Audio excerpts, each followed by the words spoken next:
आज की बात मैं एक शेर से कहे शुरू कर रहा हूँ कि लिए खंजर वो मेरे कत्ल को तैयार बैठे हैं, लिए खंजर वो मेरे कत्ल को तैयार बैठे हैं, और खुदा ना जाने हमी पर क्यों वो खाए खार बैठे हैं। पता नहीं क्या दिमाग में हमारे भाइयों को आ रहा है।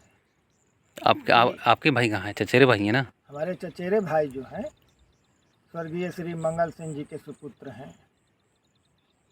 इनकी परवरिश करते करते हमारे पिताजी ने अपना पूरा जीवन लगा दिया। 65 वर्ष तक हम भी इनके साथ में रहे। इनकी सारी आवश्यकताओं की पूर्ति हमने की, लेकिन इसके बाद भी इन लोगों ने एक शत्रु की तरह, एक दुश्मन की तरह बर्ताव किया।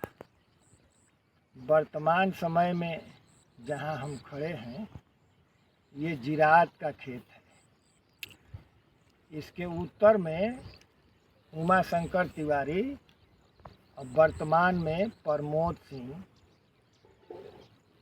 दक्षिण में संभवतः कुदन सिंह, वर्तमान में लवकुश सिंह इत्यादि हैं।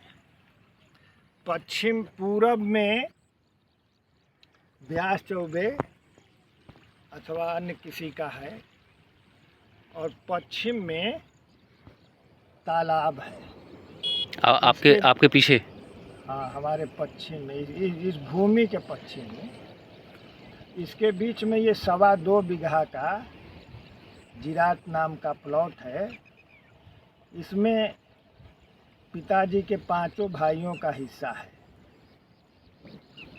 स्वर्गीय श्री विंध्याचल सिंह जी, स्वर्गीय श्री मंगल सिंह जी, स्वर्गीय श्री राजेश्वरी सिंह जी, स्वर्गीय श्री जोगिंदर सिंह जी, स्वर्गीय श्री राम सिंह।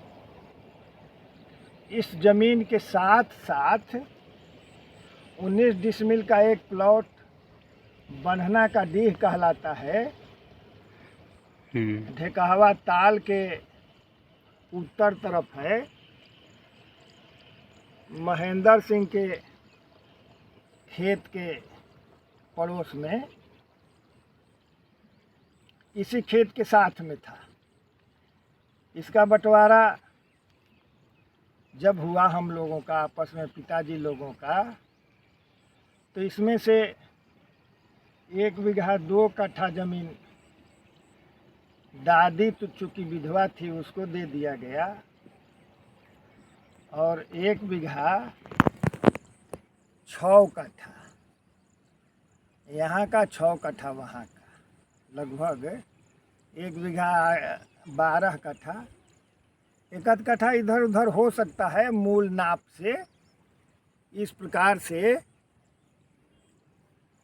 स्वर्गीय मंगल सिंह जी के परिवार को, चूँकि उनके 3 लड़के थे, 2 लड़कियां थी, तो दया स्वरूप दिखाते हुए ये कहा गया कि जब ये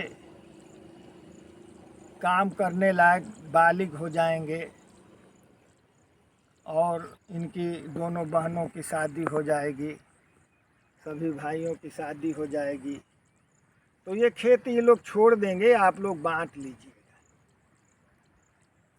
इसके बाद किसी प्रकार से इनके पिताजी का स्वर्गवास हो गया। हमारे पिताजी और बड़े वाले पिताजी स्वर्गीय श्री विंध्याचल सिंह जी, दोनों लोग मिल करके इन लोगों की परवरिश की। मंगल सिंह के परिवार की, मंगल सिंह के परिवार का। इसके बाद पिताजी का, बड़े पिताजी का, स्वर्गीय श्री विंध्याचल सिंह का जब स्वर्गवास हुआ तो हमारे नारायण भाई अपना हिस्सा ले लिए। लेकिन हमारे पिताजी के कहने पर ये वाला ज़मीन भी छोड़ दिए। चूँकि कमता सिंह के माता जी विधवा हो गई थी, तो इसलिए हुआ कि जब ये ख़त्म हो जाएंगी, इनका स्वर्गवास हो जाएगा, तो ये ज़मीन आपस में बांट लिया जाएगा। इस ज़मीन में लगभग 10 कट्ठा हमारा है, अर्थात रमता सिंह जी का, स्वर्गीय राजेश्वरी सिंह का हिस्सा, जिनके वारिस हम अकेले हैं, और 10 कट्ठा विंध्याचल सिंह जी का अर्थात नारायण भाई का और या अनिल सिंह सुनील सिंह का है।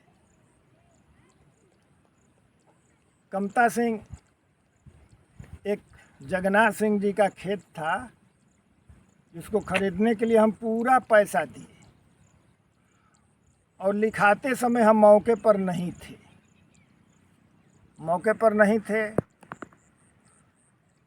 तो हमने कहा कि भाई लिखाते समय पिताजी को ले जाइएगा, ये लोग पिताजी को नहीं ले गए और वो ज़मीन 10 कट्ठा ये लोग अपने नाम से लिखा लिए और मुझे से बताया गया कि ये आधा आधा लिखा गया है।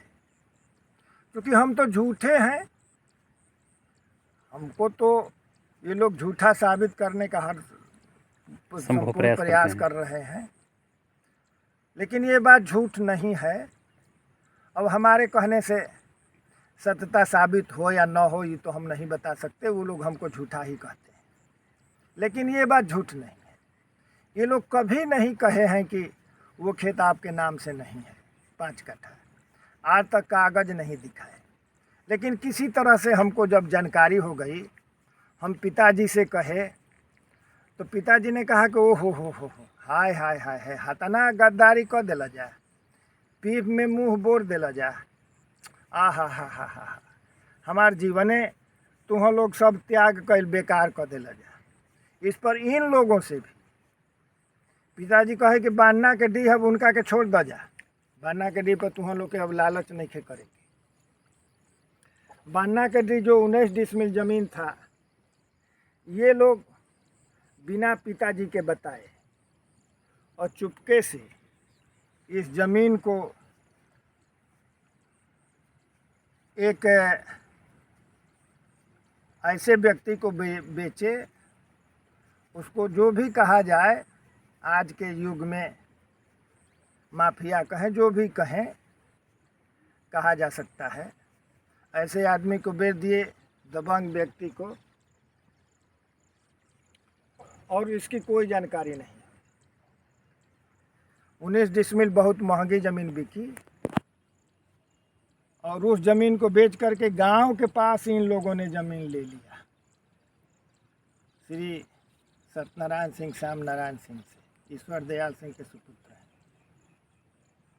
इस प्रकार से माता जी के ख़त्म हो जाने के बाद भी ये ज़मीन पर ज़बरदस्ती दखल किए हुए हैं। आज भी है, आज भी ये ज़मीन नहीं छोड़ रहे हैं। इसमें उन लोग का मतलब कोई किसी तरीके का हिस्सा नहीं है, कोई हिस्सा नहीं है, इसलिए कि वो ज़मीन 1/3 जो था उसको वो लोग बेच दिए। वो रोड के किनारे की ज़मीन थी, ये धनहर 2 है। वो ज़मीन 1 नंबर मकान बनाने के लायक है, ये कृषि के लायक है। 19 डिसमिल आज के डेट में वो 38 लाख का है, 2 लाख रुपए डिसमिल की ज़मीन है। ये ज़मीन बीघे से बिकेगी 15-16 लाख रुपए बीघे। इस ज़मीन में उस ज़मीन में बहुत अंतर है। हम वीडियो इसलिए बना रहे हैं, ये हमारे हिस्से की ज़मीन है, इस ज़मीन को उनको स्वतः छोड़ देना चाहिए, हमको सौंप देना चाहिए, अगर वो ईमानदार हैं तो। लेकिन ईमानदार कहाँ है? अगर हम FIR न लिखाए होते तो अब तक ये लोग हमको मार डाले होते। FIR ही हमारी रक्षक है, और मैं क्या कहूँ। हमारे पिताजी अपना जीवन गंवा दिए इन लोगों का साथ देते देते, हम भी अपना जीवन गंवा दिए। अब जो भी समय थोड़ा बहुत बचा है, मैं अपने लड़के को जागरूक कर रहा हूँ। लड़का भी हमारा विरोध करता है कि अब तक आप क्यों नहीं बताए, अब तक आप क्यों नहीं बताए। लेकिन करें का, हम सोचे कि परिवार बिगड़ जाएगा। परिवार संभालने का हमने भरसक पुरजोर प्रयास किया, कहीं से कमी नहीं रखी। लेकिन ये लोग अपने लड़कों को, अपने बहुओं को, अपने बाल बच्चों को सदैव हमारा विरोध ही बताते रहे।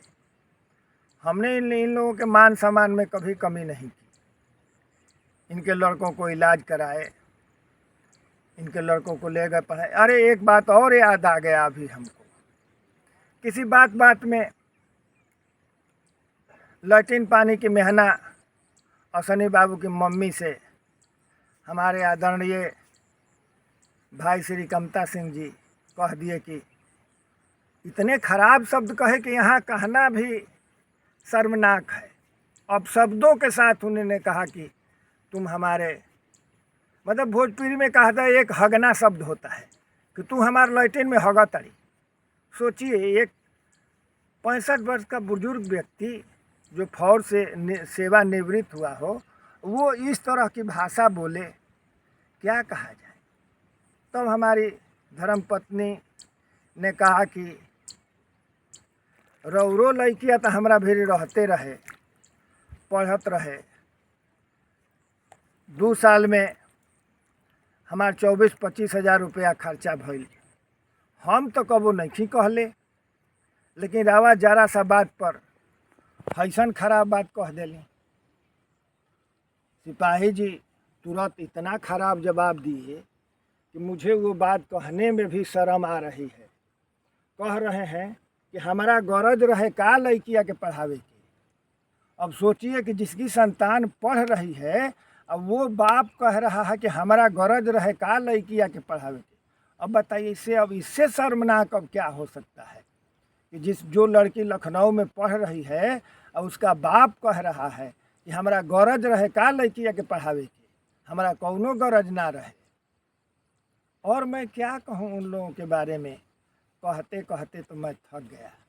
उनके ऊपर कोई प्रभाव नहीं होना है, किसी वीडियो का, किसी बात का, किसी व्यक्ति का।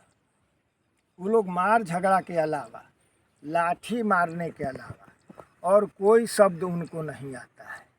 कहते हैं और अब इतिहास गाने में क्या रखा है। और कहते हैं हमको कि इतिहास गाने में क्या लाभ है। हमारे पास इतिहास है तो हम गाएं क्या? यही सब बात है। उनका, उन लोगों का भी तो इतिहास आपके और आपके पिताजी से ही निकलता हमारा है। उनका इतिहास हमारे पिताजी हम लोगों ने बनाया है। आज वो बन गए तो हमको लाठी मारने लगे। और इतिहास वो सुनना नहीं चाहते हैं। इतिहास वो सुनना नहीं चाहते कि सत्यता सामने आ जाएगी, सत्य और सामने आ जाएगा। बच्चों को भी उसी हिसाब से बच्चों को उसी हिसाब से बताए हैं। इनकी तो नौकरी ही ये दौड़ में चली गई थी, मेला लगा था जहाँ इनकी भर्ती हो गई, जबकि ये बिहार के निवासी थे और हम किसी तरह से निवास प्रमाण पत्र बनवा करके इनकी सेवा की व्यवस्था कराए।